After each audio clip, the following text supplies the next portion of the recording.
Oh, M-O-Z, C-I, oh, me dá tua maçã pra eu provar, eu estou com fome, quero comer. Me dá tua maçã pra eu provar, eu estou com fome, quero comer. Vem matar minha fome, vem baby, please control me. Baby, chama meu nome, Mora, fala baixinho, me encosta e fala no vidro, e eu vou te tratar com muito carinho. Vou aceitar tudo que você pedir, mas desculpa se eu não me lembrar. É que você está a me tocar e a fome está a aumentar, e eu não consigo pensar em mais nada. Podem falar mal, eu não vou ligar. No meu coração é você que está a bater. Me dá tua maçã pra eu provar, eu estou com fome, quero comer. Me dá tua maçã pra eu provar, eu estou com fome, quero comer. Fica o nosso segredo, eu não conto a ninguém. Se ficar viciado, assim vou me manter. Todos querem provar pouco tua maçã. Alors, bonjour tout le monde. Ce qu'on va voir aujourd'hui dans ce tutoriel, c'est deux techniques. La technique de ce qu'on a appelé les runs, c'est-à-dire les déplacements rapides, et aussi une technique que vous avez demandé par rapport à la vidéo de mon noir et blanc piano solo. Il y avait un porté que vous avez demandé, c'est le porté qu'on appelle porté delta, et qu'on va voir pendant ce tutoriel. C'est parti. La première chose qu'on va voir pour la technique de runs, en fait on va voir à chaque fois les pas rapides qu'on a fait, et on va vous donner des conseils sur comment les faire plus rapidement. Alors les conseils qu'on va donner pour chaque pas valent pour tous les pas. En fait, tout ce qu'on est en train de faire, c'est essayer d'optimiser votre technique afin que vous puissiez aller plus vite. Donc ce qu'on va voir là, c'est pas vraiment les pas en eux-mêmes, mais voir des techniques de guidage et des techniques de body move qui vous permettent d'aller beaucoup plus vite que d'habitude. On commence par ce pas-là, ici. 1, 2, 3, 4, 5, 6, 7, 8, 1, 2, 1, 2, 3, 4, 5, 6, 7. Alors d'abord, je vais expliquer pour les garçons. Les garçons ont deux choses. D'abord, on articule pour aller vite, il faut articuler les pas. Il y a une mauvaise conception, on croit souvent que pour aller plus vite, on va économiser le mouvement. Et du coup, on se dit, ok, on va moins articuler les jambes, du coup ça va faire moins de mouvements, et donc on pourra aller plus vite, parce que ce sera un mouvement plus léger. Et donc, je vois souvent en soirée, ce n'est pas ça qui va vous permettre d'avoir plus de vitesse. Par exemple, vous pouvez voir en salsa cubaine, ils ont une vitesse incroyable dans les jambes, et pourtant leurs jambes s'articulent beaucoup. Alors je dis et pourtant, parce que comme si c'était paradoxal, mais ce n'est pas du tout le cas, en articulant vos jambes, vous atteindrez une plus grande vitesse, parce que c'est vos jambes qui vous propulsent. Là, si je recule comme ça, j'aurai du mal à aller vite. Par contre, si je me mets à articuler, ça veut dire avec la cheville et le genou, à bien articuler le mouvement, ça me donnera une bonne puissance. Ensuite, pour le guidage, il suffit ici d'amener la fille vers vous, mais ce n'est pas ça qui va faire qu'elle comprenne que vous êtes en train de faire soit des contretemps, soit encore des quarts de temps. Ce qu'on a fait dans la démo que vous avez vu au début, c'était des quarts de temps, c'est-à-dire que ce n'était pas boum boum boum, mais c'était boum boum boum boum boum boum boum. Pour arriver à une telle vitesse, il faut un guidage du buste et pas seulement des bras. Je m'explique. Quand vous faites ce mouvement droite-gauche avec ce buste, ce que ça va faire ici, quand je suis collé à la fille, ça va créer les transferts de poids. Alors quand vous le faites avec le buste, vous êtes beaucoup plus rapide, c'est ça la technique, que quand vous le faites seulement avec vos bras. Parce que des bras pour faire ça, c'est lourd, alors que quand la fille est collée et que vous faites ça, elle sent directement les mouvements de buste.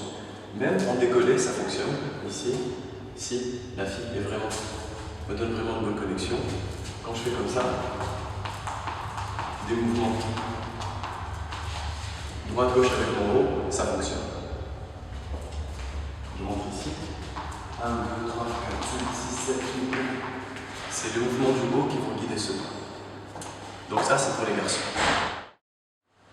Pour les filles, deux conseils principaux. Pareil, pensez à bien articuler les jambes et surtout soyez relâchés. Quand vous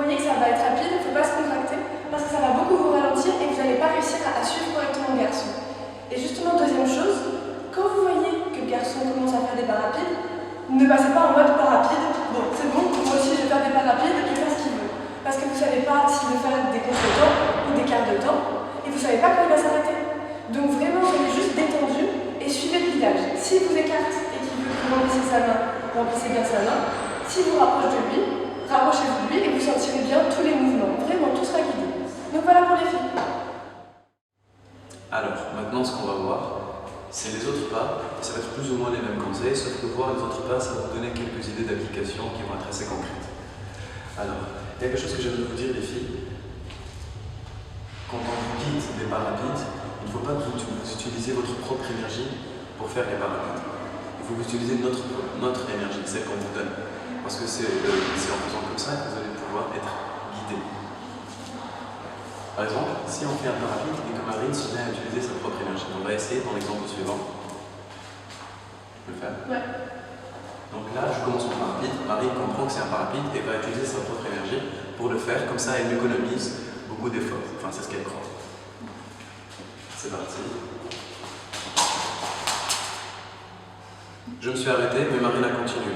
Pourquoi? Parce qu'elle a utilisé sa propre énergie. Elle n'était pas à l'écoute de mon énergie.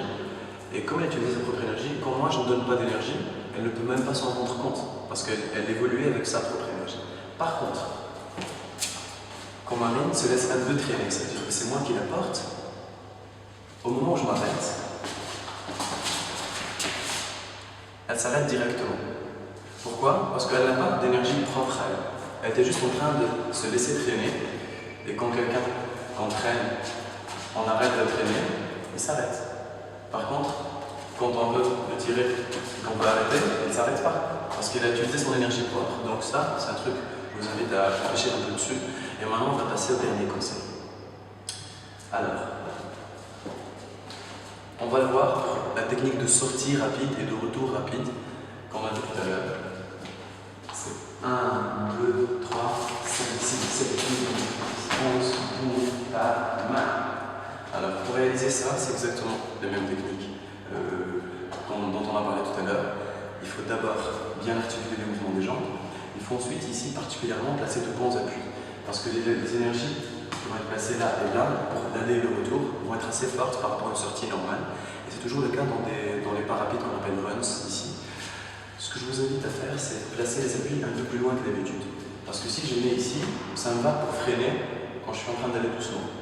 Mais quand je suis en train d'aller vite, il y a trop d'énergie. Donc mes appuis vont un peu s'élargir. Au lieu de faire ça, je vais faire ça. Boum, boum, tac, tac, boum. Je vais un peu élargir. Là, j'exagère un peu pour que vous puissiez voir. Mais je vais élargir là où je place les appuis parce que j'aurai besoin de plus d'appui. Donc si j'accompagne ça avec mes articulations de mouvement, ça me donne vraiment la puissance qui peut me faire faire ici un pas assez rapide. 1, 2, 3, 4, 5, 6, 7, 1. C'est ça qui va vous permettre vraiment de donner une bonne connexion. Ensuite, il faut une bonne connexion. Parce que c'est avec ça que je suis en train de transmettre, comme on a dit tout à l'heure. Alors, dernière chose, les points qui doivent être contractés ici, c'est selon mes appuis, de la même chose pour elle, et, enfin, pas contractés mais dynamiques, les jambes, parce que c'est les jambes qui sont en train de faire fonctionner. Et aussi les points de contact, parce que c'est là où on est en train de guider. Par contre, pour toute votre posture, tout le reste, s'il est trop contracté, ça va empêcher la vitesse de circuler. Alors que s'il est décontracté, la vitesse va aller vraiment, ça va aller de soi, et vous allez sentir que vous n'avez pas trop d'énergie cumulée, et que, bien au contraire, toute l'énergie est en train de partir dans la vitesse. Donc plus vous êtes décontracté, plus vous irez vite. Et voilà.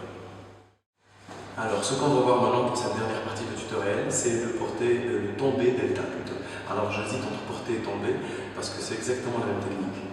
Pour faire un porter, ce que j'annonce à la fille, c'est ton poids est chez moi. Pour faire un tomber, c'est exactement le même guidage. J'annonce à la fille que son poids est chez moi. Alors, le tomber delta, c'est comme ça que ça va se passer. Un pas ensemble ici.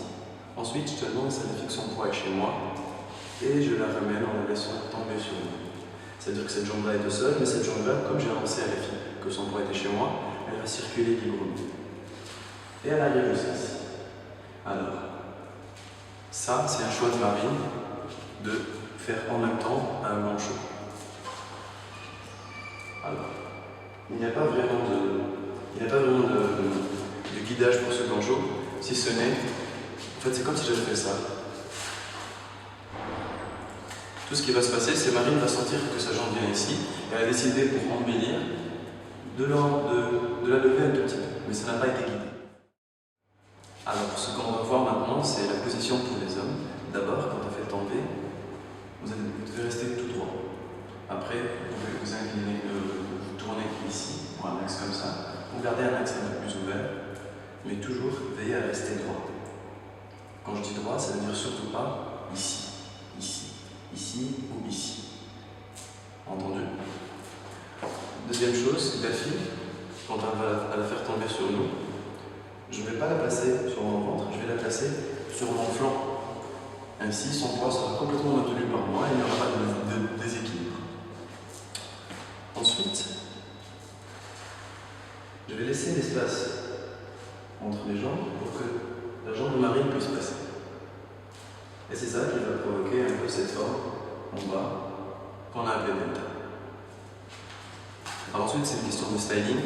Moi, ce que j'aime bien, c'est quand je fais porter, j'aime bien fermer l'axe et tourner la tête, ça donne plus d'énergie à la figure. Je vous montre.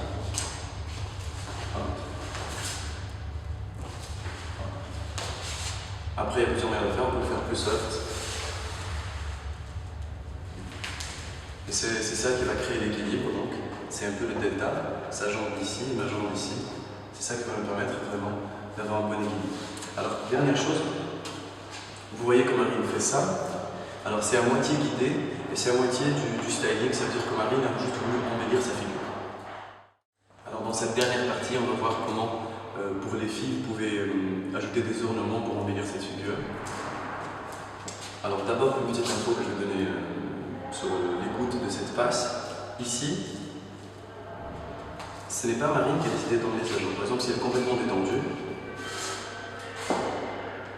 ça va donner ça. Ça veut dire que j'ai simplement dit qu'à Marine qui est emportée, du coup elle laisse complètement sa jambe vagabonder là où elle la porterait. Donc ici, elle la laisse partir, et quand elle arrive au bout, c'est elle qui décide, comme elle sent que sa jambe commence à se lever, elle décide d'embellir le mouvement en levant la jambe. Ça c'était le conseil pour les hommes, et comment pouvoir l'écouter pour les filles. Je vais laisser Marine vous donner quelques petites explications pour pouvoir conclure sur ça. Donc pour les filles, juste 2 conseils. Donc déjà, quand vous fait le porter, il doit rester droit, mais vous aussi. Surtout, restez bien le haut du corps droit pour ne pas le faire perdre son équilibre. Alors, je vous montre. Vous voyez, là je reste le buste droit, donc bien sûr les jambes sont penchées, puisqu'il me fait emporter. Et pour rester le dos droit, n'hésitez pas à sortir la hanche si c'est nécessaire. Parce que si je refuse de sortir la hanche, vous voyez, mon buste n'est plus droit et je lui fais perdre totalement son équilibre. Alors que si je reste bien collé, puisqu'il me maintient collé, et que je reste le buste droit, il garde son équilibre. Donc ça c'était la première chose. Et la deuxième chose, quand il commence le tombé, ne vous dites pas j'ai compris que c'est tombé, je vais faire mon styling, ça y est. Non, parce que déjà, il peut le faire de la vitesse qu'il veut, mais il peut prendre beaucoup de temps au début, sans déplacer mon poids vers là-bas, et d'un coup, jeter. Donc vraiment, la jambe, ne vous dites pas, je veux faire la jambe comme ça. Ça viendra naturellement. Comme il a expliqué, quand la jambe commence à partir, là, vous pouvez donner un coup. Mais ne le faites surtout pas de vous-même dès le début. C'est vraiment juste un petit accent que vous rajoutez à la fin. Voilà pour ce tutoriel, on espère que ça vous a plu. On vous dit à très bientôt pour notre workshop et aussi la semaine prochaine pour un nouveau tutoriel. Ciao! Bisous!